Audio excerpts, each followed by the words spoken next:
Andy Sheppard, it's fantastic to see you. Thanks so much for joining us, sitting in your lovely studio in Portugal. Well, wonderful to be joining you, and yes, thank you for inviting me into this project yet again. I'm thrilled to be part of it.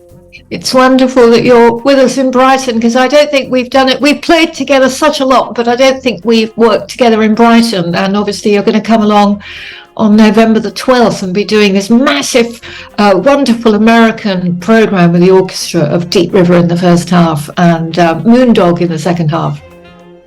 The mythology, well, it's not mythology, the legend that is Andy Sheppard is you going off to Paris when you were 16.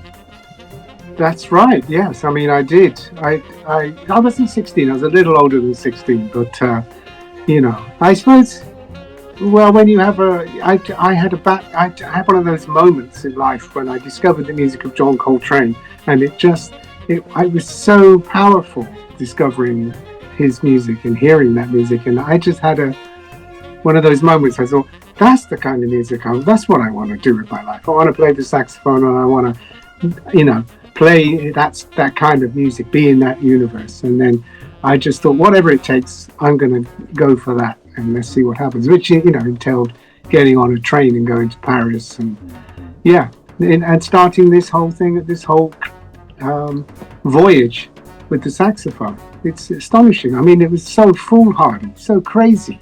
I'd never do it again. Well, you were really young, and it's a very romantic thing to do, isn't it? To just say, I'm a jazz musician, I'm going to Paris, and then... Yeah, in retrospect, it's very romantic. At the time it was hard work and frightening, but no, it's a wonderful thing, and, it's playing with all these wonderful musicians. I mean, that's how we as musicians grow, is to play with people who are better than us, essentially, and then we get sucked up to their level, hopefully.